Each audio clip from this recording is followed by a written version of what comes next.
Grow My Cleaning Company teaches owners of cleaning companies just like you how to grow your company, make more money, and finally take charge of your financial future and your life. This podcast is about automating and creating systems that give you time and money freedom so you can grow like crazy without losing control. Since this is totally free, if you're getting tons of value, want to support us, and make sure that you get more of the good stuff, subscribe, rate, and review to this podcast today. Now, on to the show. Hey, everybody. Welcome to our first live broadcast. So excited to have you here. I don't know who all is here yet because I'm not super techie, but I'll be doing these couple times a week going forward. So it's Mike. Welcome to today's show. Today we are going to talk about the number one thing keeping you and your cleaning company stuck. That is finding and keeping good employees. So as we jump in, and again, having coached hundreds and hundreds of owners of cleaning companies, probably when we just get started, bidding and billing is the biggest problem. But as soon as we start getting accounts and have a little bit of success, by far the biggest thing is getting and keeping not just employees, but the right employees. So we're going to talk about that today and see if we can't give you guys some help on how to get better at that. So the number one resource is you. Cleaning the toilet is not a good strategy. And so many of us have that where you kind of think that, oh, I'm saving money by cleaning and I don't have to pay cleaners and blah, blah, blah, blah. The problem is, again, your number one resource in your business is you and always going to be you. And if you're cleaning the toilet, who's running the shit, man? Who's doing anything?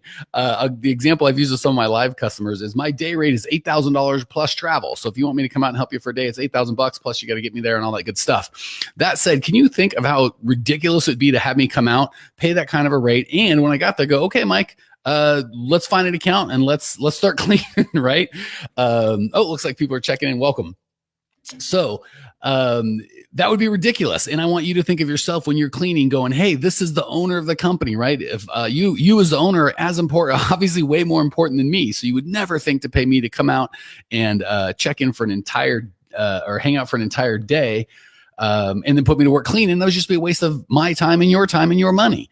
You are no different. If you were going to be cleaning, you are wasting your time and wasting your most valuable resource. So, and how do we get unstuck with the number one thing that keeps us stuck, which is finding and keeping good employees, in addition to the fact that you're going to be cleaning if you don't get them. The problem is if we've got this fear somewhere in our mind that we can't do the work, it really puts the kibosh on our sales efforts, right? So it's hard to do marketing. It's hard to do sales calls. It's hard to really get the accounts that we know that we can get if somewhere in the back of our minds we have that fear that we're going to be out there cleaning and we're not going to be able to do the work and we're not going to keep our word. So there's a ton of cost to having not being able to get employees there. There's a couple of beliefs I want to cover first and foremost before we move on. First and foremost, the big thing is I'm the best cleaner in the world. If I don't do it, my employee or my customers will freak out, and I make more money doing it myself. Until we get over those false beliefs, there's no moving forward. First of all, I hate to break it to you. I've talked to hundreds of cleaners, and I've had dozens say they're the best cleaner in the world. So all of you can't be telling the truth. There's really only one, and the real deal is it doesn't matter. I've said it a million times before. McDonald's does not make so much money because they make the best hamburger. They make so much money because they can duplicate a pretty terrible hamburger over and over again. McDonald's. Not that you should be doing terrible work, but certainly thinking that you're the best cleaner in the world is not going to make you money, right? That's a huge myth we need to just bust right off the bat. Second of all, that whole thing about customers needing you to clean. That is right between your ears. That is just head trash. It's a mess.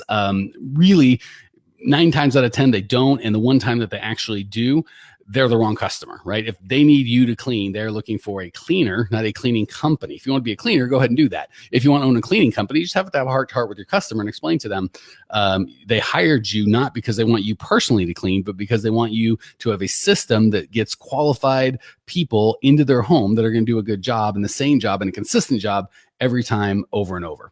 All right. And another belief we just need to explode before we can go on is the belief that employees will make my life miserable. They're going to lie. They're going to cheat. They're going to steal. They're going to no call, no show. The reality is that's true. They're going to do all those things. But the comma is where we change. So employees are going to lie, cheat, and steal, no call, no show, do all these terrible things. True, comma, Therefore, I can't hire. Therefore, I can't grow. Therefore, I'm stuck. That's where the lie comes in. That's the lie that we need to fix. So the reality of the situation is, yes, employees are going to lie, cheat, steal, no call, no show, and do all manner of, to punch each other in the parking lot, all manner of crazy things. But the comma, what comes after the comma is what we need to focus on. Comma, so I'm going to have a good system to continually attract the good employees. So when a good one turns bad or a bad one sneaks in, we can get out of them and move on and hire the next one and move on. So that's a big belief that we need to blow up, that because employees are going to act crazy, they're going to make my life miserable and we can't grow. We need to transform that into, yes, employees are going to do crazy things. That just is all the reason more to have a system to attract the right employees. So when they do go crazy, you're not stuck. Next, another belief that we've got to get rid of is you can't compete with all the other job offerings out there. As soon as you start believing that, well, there's a tech company in town, or gosh, I'm trying to think of all the weird things people have told me. It's Christmas. People are quitting because of Christmas. People are quitting because of this. I don't pay enough. Whatever. One excuse is as good as another. If you want to believe that it's outside of your control to attract the right employees. But when you start taking responsibility and start knowing that it is within your control, and there's really a 7-step system that you can do. I'm going to see if I can do it by memory. I probably can't. Hiring ad is the first step. Second step is a follow-up sequence after the hiring ad, before the group interview, then the group interview, then the one-on-one interview, then the working interview, then the onboarding process. And that's 6. I missed one. There's another step in there, but there are steps. And if you do the steps right, you're going to get the right employees. If you do it wrong, you're going to get the wrong employees. And once they're on, if you make sure that they feel they're a part of something bigger and special and amazing, you won't have that turnover. So those are the beliefs we got to replace. And we need to replace them with the understanding that you don't save money cleaning. You cost your money sales, systems, and growth, right? So many people kind of feel like, oh, if I just, if I do the cleaning myself, I save myself money. We got to blow that belief up and start understanding that the only way to make money and be a business owner is to have employees doing the work for you, where you're building systems, sitting on the beach, dealing with important customers, stuff like that. The best cleaner in the universe is only worth 15 or 20 bucks. And it's not you. I know everyone thinks they're the best. First of all, you're wrong. You're not. Hello, Leah. Second of all, even if you are the best cleaner in the world, that is not what people want. They want consistency. They want someone that understands their pain and can solve it. They want someone that can make their life better. And cleaning is usually a very small part of that, right? The fact that you do the baseboards, or you're more detail oriented, or blah, blah, blah, blah, blah. That's not what they want. Sometimes they'll tell you, I want the best cleaning for the least money.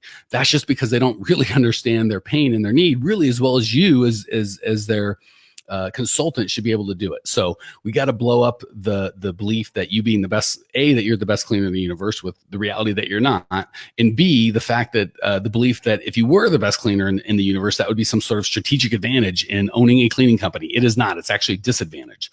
You might clean better than your employees, but anyone could be trained to clean. You are the only one human being in the world that can grow your business, right? Just like with my kid, as much as I love hanging out with you guys, there's lots of people that can hopefully help. I mean, certainly not as charming as me, right?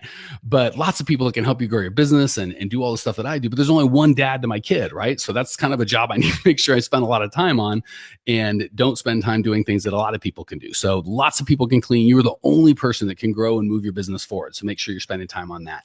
And remember, you could be a cleaner or a business owner, but never both. If you were cleaning, you were a cleaner at that moment, and you were not a business owner. Even if you upgrade and do stuff like checking on your cleaners, ordering supplies, God forbid, driving supplies around to folks, that is still working in your business, and you're being a driver or whatever. You're not owning your company. And remember, no matter how good you think you clean, if you give me 30 of the worst employees ever, I can get them to out clean you 100% of the time, right? There's just one of you. You get 24 hours a day, 7 days a week, and you got to sleep some of that time. So because of that, you can give me any 30 human beings in the world, and I can get them to out clean anyone within the sound of my voice, right? So we want to make sure we understand that 30 employees doing 80%, 70% as well as you are is still going to be far better than you doing 100%. That said, here's a big chunk. If you're writing stuff down, here's what we're going to write down. Healthy, growing cleaning companies are always hiring, right? My least favorite thing to hear when I'm interviewing someone to see if I want to help them or coach them is, we're not hiring right now, right? I'll say, how many applications did you get last month? And they'll go, oh, none.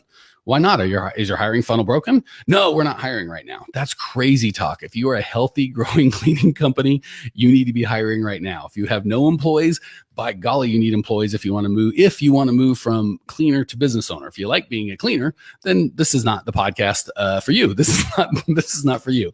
If you want to be a business owner, you absolutely need to be hiring. If you already have some employees, but you feel like you're all staffed up, if we're honest with each other, if you looked at every single one of those employees in the eyes and said, hey, is this an A player? If we're being honest with each other, you're probably going to answer no to, to more than one of those employees. If that's the case, we want to make sure that if that's the case, we want to make sure that we're replacing those C and D and F players with A prospects, right? So we always need new blood coming in. And surprise, if you've been in the business a little bit, you'll discover that people don't quit in ones, they quit in bunches and twos and threes. So even if you're fully staffed today, that does not mean you're going to be fully staffed tomorrow or later today. My favorite answer when I'm talking to folks, I go, how many employees do you have? So I know they've been in the business when they'll say something like today, right now, somewhere between... I know they've been in the business because people are always coming and going. So you want to make sure if you want to be a healthy, growing cleaning company, you are always, always hiring. For you to grow, that said, with the understanding that healthy, growing cleaning companies are always hiring, it would stand to reason we need a system that constantly brings in more quality applicants than you can handle. That's huge. I'm going to say that again because so many people miss that. If healthy, growing cleaning companies are always hiring, they are. For you to really, really grow, you need a system, a full system. We talked about 6 of the 7 steps because I can't remember all 7 off the top of my head. You need a system that consistently brings in more quality applicants than you can handle. And so many people ask, well, what happens if I have too many people? Are you kidding me? That's you just won the cleaning company lottery when you literally are to the point that says, yeah, perfect. Dave Franco says the exact same. I want to hire, but how do I hire without promising a job I can't? First of all, you don't have to hire them, but the process, the system, those 7 steps, I think the first 5 or 6 don't involve hiring anybody at all. But you want to make sure that you still have a flow of of people that want to work for you, good people that want to work for you coming in at any given time. So make sure that you've got a system that's working. And again, first, you probably need employees, right? If you've got any customers, you want to make sure that you hire. Second, if you're like, well, I don't have any customers, and we want to start top grading the staff that you've got. And third, and again, this almost never happens. 92% of the people are worried about having too many people. 92% of them either need people, are going to need people in the next week or two, or have C and D players that they need to replace anyway, right? So in the 8% of the time that you actually are fully staffed, you don't need anyone, no one's going to quit, all your players are A players, and that's almost nobody. In that time, you can start building a blue-collar bullpen, names and numbers of people that have made it through your system and you want to hire, and you tell them, hey, we're not ready to hire you just yet, but we'd like to keep you on our list, and when we do have a spot, we'll give you a call. So that kind of list of people, or that stream of people coming in that want work, is something that you need all the time. And it takes weeks to get that going, right? So don't be like, oh, I don't need employees now, I'll hire when I need them. Well, the problem is when to hire employees is the best time to buy real estate 10 years ago, right? You don't want to start, the time to build your employee funnel is not when you need employees. It's a month before you need employees. So you want to make sure you start now.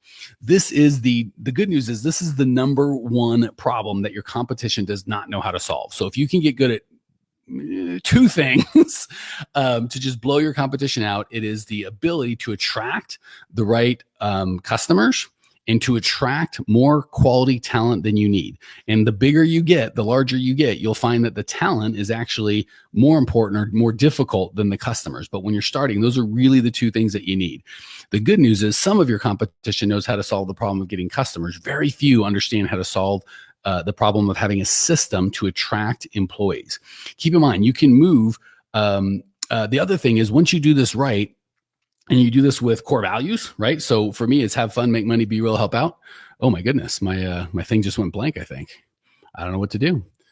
Hopefully y'all can hear me. It says I'm live. My screen just went blank. That makes me sad, but I'll keep talking. Feel free to put in the comments if you can see me or if we just went blank, because my screen went blank, and or if you can hear me. That said, Dave says that list is a gold mine. Hopefully that means you can see me, buddy. So all that to say, the big things that we want to do is making sure that Oh, you can hear and see me. I don't know why my thing went blank. Thanks for the heads up, buddy. Okay, cool. So where we're going from there. The benefits that we're going to have to that employee, to having that stream of employees that's more than you actually need, is a couple of things. First and foremost, it's probably the number one problem that your competition does not know how to solve. Thank you for the feedback. Glad you guys can hear and see me. I wish you could see my screen because the big me is here, but the one over here totally black. So, but as long as y'all can hear and see me, no problem. I don't need to see myself. So that said, you could also move from the position of employees being a necessary evil. And I was there when I'm like, I just hate having employees, but I hate it slightly less than cleaning myself. If you build a core values based company, you can move from employees being this necessary evil that you have to have and don't particularly like, to people that you actually enjoy and look forward to hanging out with, right? I love getting to hang out with you guys, Cleaning Nation. And when I had my teams that I'd built where we had this special thing that everybody felt like this is something amazing. We're here to be part of something bigger. When that happened, you move from, I've got to hire these people and should I be friends with them and how do I keep them at arm's length and it's going to be the worst and they're going to lie, cheat, and steal, to having a community that you actually look forward to seeing and hanging out with and spending time with. My 20-year-old boy, he still remembers growing up with Pedro's kids and Maria and Beto and all the guys that we had. We were like family, and it went from having people that were a necessary evil to an absolute blast. Also, you can start getting in the habit of paying other humans to do the work that you either hate doing or suck at doing, right? Even if you're a great cleaner, that's not making money. And the cool thing is there's lots of options you can do. But once I pay people to start doing the cleaning or the work that I suck at, for me, it would be technology, anything repetitive or that doesn't involve lots of new and shiny things or not hanging out with people. I pay people to do all that stuff. So this broadcast is going to turn into a blog and a YouTube video and a podcast and all sorts of good stuff. No clue how that's going to happen. It's just magically going to happen by people that are smarter and brighter than me. So once we get that ability to get more quality talent than we can ever handle, you can start paying people to do the things that you're not good at or that you suck at. And you can spend most, if not all of your day doing the things that you absolutely love. So if you solve this problem, or when you solve this problem, you do it in a systematic way that doesn't require you have removed the biggest roadblock to scaling pretty much in the cleaning business. So that said, if this is scratching where you itch and you'd like my help to walk you through that, if you go to growmycleaningcompany.com/talk, you can apply for a one-on-one breakthrough session where I'll walk you through where you're at now, where you want to be, what's working, what's not working, and help get you a plan to get there. So let me see if I can figure out how to do this. I'll see if I can get fancy. www. Can't do it. So where you want to go. And if I was smart, it would be on the screen, but I'm not smart. So it's not. You have to write it down. growmycleaningcompany.com/talk will get you the opportunity to apply for a conversation with me. We can talk about, like I said, where you're at, where you want to be, look at what's working in your business, what's not working in your business, and help you out to get a plan to get there. Cool. That said, go check that out now. That was kind of the rant that I wanted to share with you all. There's still lots of people on. If you guys have questions, jump in and let me know, and I will start answering. And you guys now have my full attention as opposed to trying to go back and forth between the chat and whatever Gina says. I'm still starting out working on recurring clients. Can't wait till I can actually hire someone instead of family helping out. That's a great, and I said Gina, but I think it's Genia. I'm sure I'm pronouncing that wrong. Miss Ross, my apologies. Oh, wait, look. Remember I told you I don't know how to do anything technological, but I have magic fairies. A magic fairy just put in growmycleaningcompany.com / see, look at that. So I don't know how to do that, but somebody did that. We love them. Julie with a big thumbs up. All right. That said, I was going to answer, you're so welcome, David. I'm glad I've been a help, and I'm glad you've been digging the podcast. This is now going to be the podcast. We are moving from me interviewing, or not interviewing, but coaching people live one at a time to having one of my clients and friends and just all around good people, Dave, knows what an idiot I am. So he's smart enough to go, I'll type in the link because Mike can't figure it out. So there you go, Dave Follinger on a horse for some reason. That's impressive, Dave. I didn't even know you could ride a horse.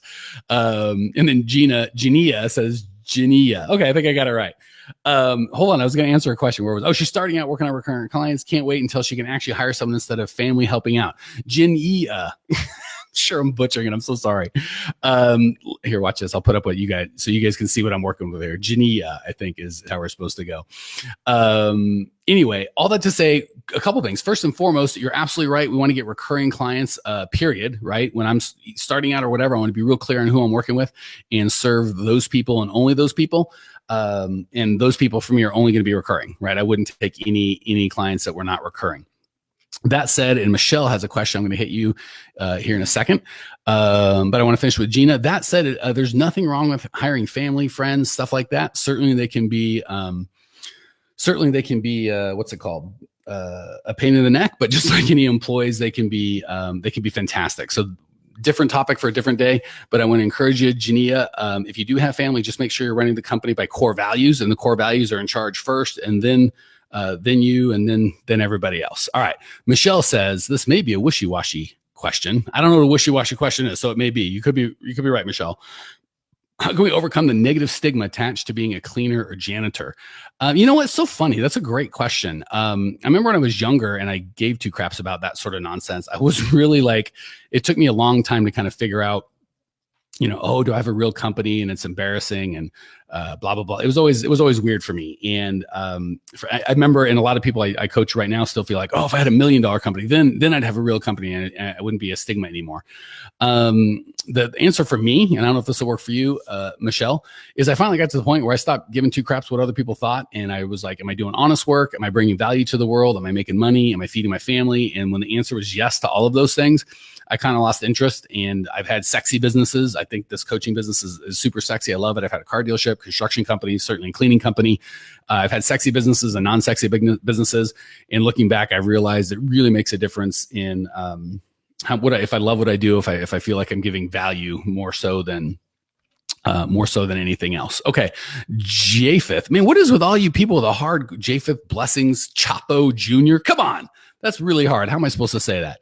Says getting contracts is kind of hard. I would agree, my friend. I don't want to get into a ton of deep stuff today, but if you go to growmycleaningcompany.com, we have all sorts of free stuff on how to get clients. So that said, Kurum, my friend, says, when we post a job ad and applicants don't follow instructions to go apply on the company website, should we bother reviewing the application, invite them to apply on our website or into our funnel? That's such a great question. First of all, hopefully you guys notice that Kurum says enter our funnel.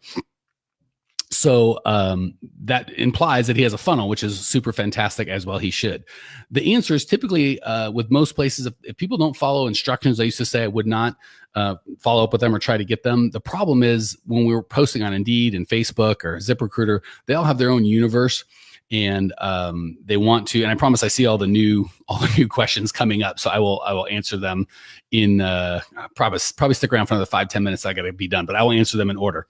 James Brandon says cleaning is sexy. James, you're sexy, dude. I got to hang out with this guy at one of our live events. Super cool. So all that to say, now that kind of Indeed and all these job platforms have trained people to follow their platform and apply within, I'm still going to, what I typically do is I export the information, because they will say, hey, you've got 7 applicants, and they'll give you their email addresses. I will export those email addresses to my funnel so I can follow up with them. But the answer is yes. When applicants don't follow instructions on how to enter my funnel, but they do it on a platform that's taught them how to apply. Like if I'm advertising in Indeed, and everyone on Indeed is supposed to click here to move forward, and I tell them, don't click here, do this other thing, and they still click here, I'm still going to help them out, because it's, that's the, if I just had an ad that wasn't anywhere else and they hadn't been trained, they were just out in the world, then no, I probably wouldn't allow them to not follow my system. But if I'm within another system and they teach people to follow a system and my system's different, I'm going to put up with that. That sounds, as I'm saying it, that doesn't sound super clear. Hopefully I got you, Kurum. Black Tie Janitorial says, I just started cleaning business about a year ago. I'm 24 years old, have 4 clients, 1 dealership, and 3 real estate offices. Good job. How do we get clients fast without going door to door? I do not like going door to door. My website will be done in a week. Hopefully that helps. Absolutely. Black Tie Janitorial. Go check out growmycleaningcompany.com. There's so many resources there for you. Also, like I said, actually, if you go to growmycleaningcompany.com, There's a webinar I just made that will really help you, but there's tons of resources on how to get more clients. I don't know about fast. Commercial can take a little bit. And when I say a little bit, weeks or months, not anything longer than that, but I certainly don't like the door-to-door either. Taj says, how often will we be going live? I will be going live twice a week, and I will do my best. Now I will do my best. I will absolutely. Karim says that makes sense. So glad, brother. I will absolutely make sure that I post 24 hours in advance as well as an hour in advance, so y'all know when I'm going to be going. James says cleaning sexy. Karim says that makes sense. Dave Franco says, do you have any great conventions, networking meetings you suggest for cleaning owners? Gosh, your timing's the worst, David. I just got back, and a lot of guys and gals, hopefully on this call, just got back from the ISSA, which is our big industry association. So that would probably be the big one. Sometimes I don't know if they have local chapters, which kind of sucks, but it really depends. So that would be the big one for our internal association, would be the ISSA. Great organization. But if you're looking to meet your customers, then it's going to be a little different in terms of you're going to want to go to where they're at, right? So if auto dealers is my customers, I'm going to want to find an auto dealer association. If it's moms, I might want to find a moms with preschool organization. So hopefully that helps, David Franco. Robert and Christine Large say, working from a home office or commercial office, what's better? Extra expenses worth it? Great question. Again, that would be something I'd probably want to walk you through depending on your circumstance. And again, if you've been through all this and we spent this 20 or 30 minutes together and you'd really like some help, go to growmycleaningcompany.com/talk. Hold on, wait for it. Putting up Follier's Texans as opposed to mine. And you can apply for me to walk you through this, but to do my best to answer your question, Robert and Christine, weird. Don't know which one of you I'm talking to. It really depends. I really like to start. I like holding off on an office as soon as possible. When I first got my cleaning company, I got an office right away, $1,542 a month. I still remember that thing. It was a great little office. But it was just it took me an extra 40 minutes a day to, Dave says it helps. You're so welcome, David. It took me an extra 40 minutes of my day to drive there and back, which was kind of a waste.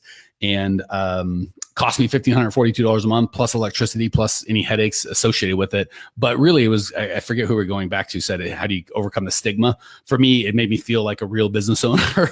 That was Michelle, I think. It made me feel like a real business owner. But going, the larger the companies I've had, I found I spend less and less time at the office because I find that office is a great place to get interrupted and things to call you and blah, blah, blah, blah. So all that to say, the short answer, Robert and Christine, is I would work from a home office or a Starbucks for as long as humanly possible. And again, I'd have to talk through your circumstance and your situation with you. But hold out as long as you can. All right. Jania Ross says, I want a niche to be apartment complex. This is fine. I have a background in property management. Excellent. But it's taking weeks and not really planned out. Seriously consider changing my specialty. Again, that's a kind of a deep topic for maybe a different day. But as long as you're picking a niche that is recurring, I'm in. I don't particularly like apartments. People move in, move out, because that's not really move in, move out. It's not really recurring. I know that because it goes up and down, right? And sometimes they do, sometimes they don't. You have to do the work and you get paid. I just don't like it. I want recurring stuff where it's like, so if you're talking about the common areas of apartment complexes, totally fine with that. Where it's like you come 3 times a week, you do this cleaning, it's $800 a month. That's all fine. All right. I think I got caught up on all the questions. We're just about a half hour in. Really love seeing you guys out here. When I first planned this, I'm like, will we have 100 viewers? We have 1.5. My poor one-on-one guy, Dave, before we start, I'm like, hey, Dave, you want to come on? I know I'm not talking to nobody, but Cleaning Nation, you guys showed up and made me feel very special. Hopefully you're getting tons of value. So we will do this again, let's say Thursday. We'll probably do it on Tuesday, but starting from now going forward, just like the podcast, we are going to do it twice a week. Jeannie says, common areas, fantastic, sister. I think that's a great niche, certainly if you've got some sort of in on that with property manager. So if you've gotten some value for this, you need help growing your cleaning company, go to growmycleaningcompany.com/talk, and I will do my best to help you. James Hill, what a guy. This guy's so cool. And don't be fooled, by the way. You can see his little thing. Don't be fooled by his shirt and tie. I got to hang out with this dude, and he is a lot more fun than the semi-boring looking guy in the picture. Let me put him back up again. All right, guys, gals, ladies, thank you so much for hanging out. You guys are awesome. Wow. Jania says we inspired her to pull a trigger and quit all 3 jobs. Sister, virtual hug. If you were here, I would give you a big fat hug. Nothing worse than 2, 3, 4, 5 terrible jobs. Certainly when you can own your own business. I can't encourage you enough, sister. That is fantastic. All right. Great first live. Reach out if you need any help. So excited to be able to hang out with you guys. Really fun to interact. I'll let you know when we go live again. I think it's going to be Tuesday, and we will do it then. So great job, guys. Talk to you soon. Thanks for tuning in to today's show. If you're fired up, ready to grow, and want to see if you have what it takes to work with us at Grow My Cleaning Company, here's what I want you to do right now. Go to growmycleaningcompany.com/talk. That's growmycleaningcompany.com/talk to book an appointment to speak with me personally. I'm going to jump on the phone with you to get you crystal clear on where you are now, where you want to be, and how to get you there. Don't walk around in the dark any longer. If you are serious about growing your cleaning company, it's time to finally get the systems in place that you need to grow. We've helped hundreds of owners of cleaning companies not only grow their business and their personal freedom, but give back to their community as well. If that's what you're looking for, head over to growmycleaningcompany.com/talk and book a time to talk with me personally. I can't wait to get to know you and your business.